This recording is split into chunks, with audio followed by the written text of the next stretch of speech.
A minha avaliação precisa ter os valores do negócio que eu não tenho, tá? Porque esse tipo de jogador você não pode pagar caro, mas é uma aposta que eu não vou criticar também.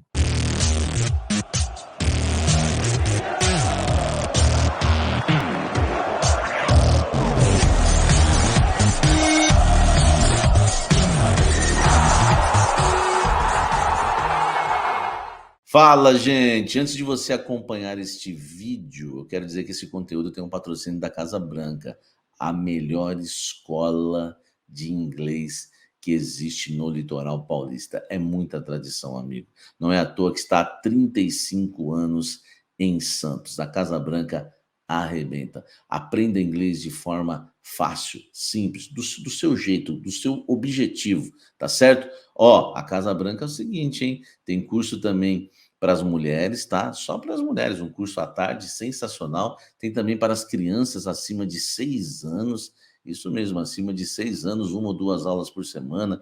Já tem matrículas abertas para iniciantes, avançadas. Faça inglês, tá? De uma maneira simples, num lugar aconchegante, clássico.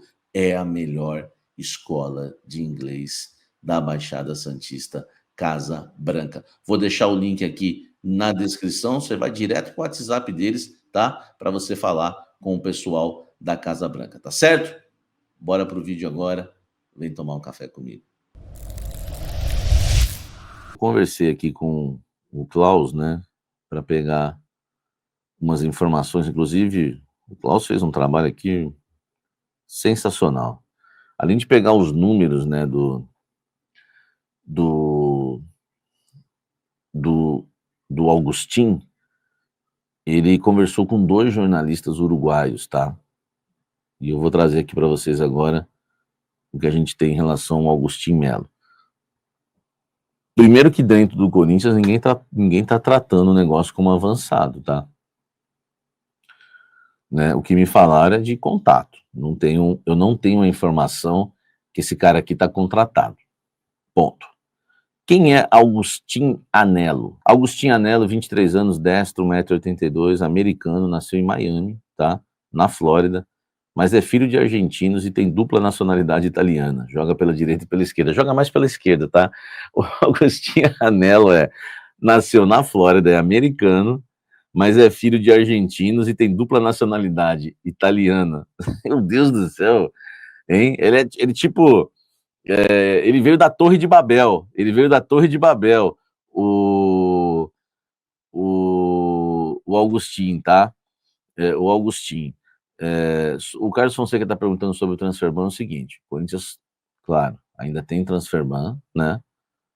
Mas está tentando adiantar alguma coisa para que, se resolver o Transferban, né, conseguir contratar um jogador aí nos últimos dias da janela.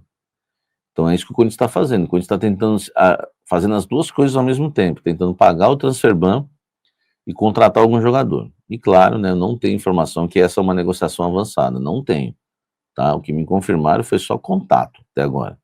Mas quero falar sobre o jogador. Chegou ao Boston River em setembro de 2024, tá? Disputou 13 partidas, marcou um gol, sendo titular 5 vezes, apenas isso na primeira temporada, tá? Os números aqui são do Dataclaus. Nessa temporada tem 32 jogos, 6 gols e 2 assistências. 32 jogos, 6 gols e 2 assistências. Ele foi titular em 21 oportunidades, tá? Das 32.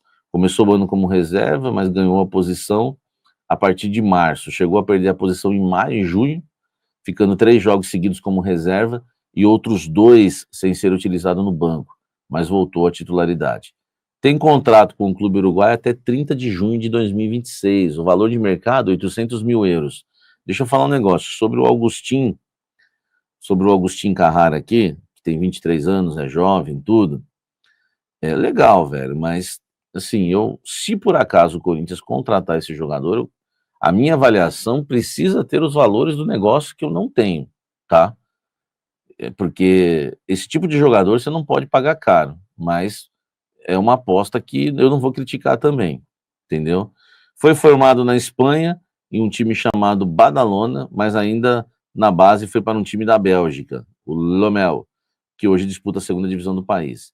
Estreou como profissional na temporada 21-22, marcando um gol e dando uma assistência em 21 jogos. Na temporada seguinte se destacou fazendo 6 gols, 4 assistências em 19 jogos. Enfim, nunca teve números de grande expressão, tá?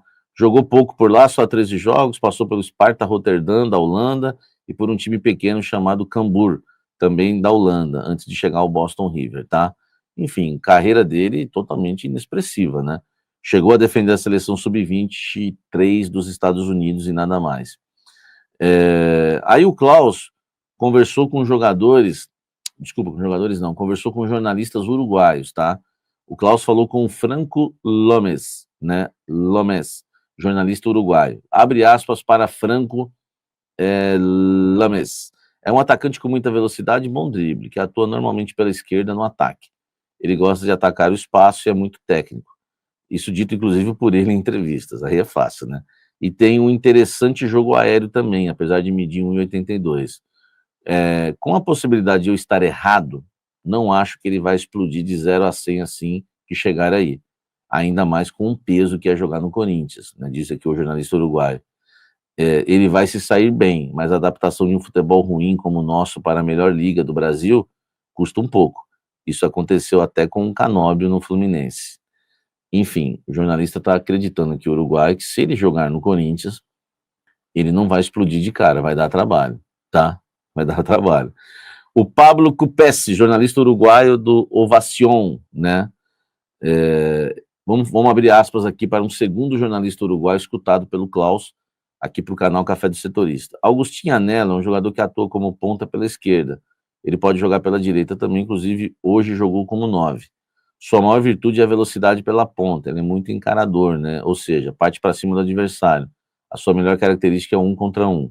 Ele chegou ao clube para se recuperar, é um jogador muito interessante para atuar pela ponta, joga também pela direita sem problemas. A principal característica é ir pelo lado e gerar jogadas para o centroavante. Ele também tem coragem de partir para o meio e finalizar. Isso permitiu também fazer gols. Tenho certeza que pode ser um salto interessante para ele para o Brasil, e principalmente porque é um tipo de futebol em que ele pode se desenvolver e estar pronto para decolar no futuro. Como eu disse, ele mostra a sua principal virtude jogando pela ponta, gerando jogadas para os outros atacantes. Isso pode levá-lo a um nível muito alto e ser interessante no futebol brasileiro. O futebol brasileiro se caracteriza por ter bons pontas, mas também bons centroavantes de boa finalização. Acredito que ele pode se destacar muito. Pode gerar muito futebol pela ponta para o centroavante que atua no apoio e termina as jogadas e finaliza. Enfim, os jornalistas uruguaios são mais bonzinhos do que eu, né? Essa que é a verdade. Que, enfim, eu vi alguns lances, não gostei muito. Achei um jogador assim meio comum. Mas, pô, a gente tem que ver. Se for um jogador que vem de graça, só pagando salário e luvas, ou pagando uma merreca, vale a aposta. Não vamos ser radicais também, né? Agora, se pagar caro por esse jogador, aí, né, aí fica meio complicado. Aí eu já não gostaria muito, né? Não gostaria muito aí de vê-lo, né, com a camisa do Corinthians, até porque é melhor deixar o Guinegão cheio de paixão. E ainda tem o Kaique, enfim, outros jogadores. Os jornalistas uruguaios elogiaram.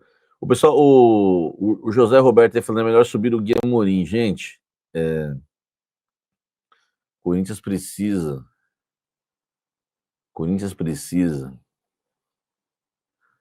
de um substituto pro Garro urgente, velho. Porque o Garro faz falta, tá? E nessa meiguice aí do Garro, não quero jogar, quero ser poupado. Cara, o Dorival Júnior também tem que acelerar um pouquinho os processos, sabe?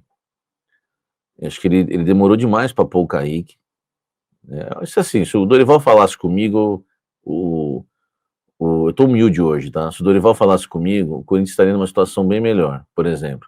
Que eu já ia falar para ele, ó, esquece Thales, esquece Romero. Vocês sabem, é o que eu falo aqui. Ele demorou muito para apostar no Kaique e no Guinegão no lugar do Thales e do Romero, por exemplo. Entendeu? Não dá, velho.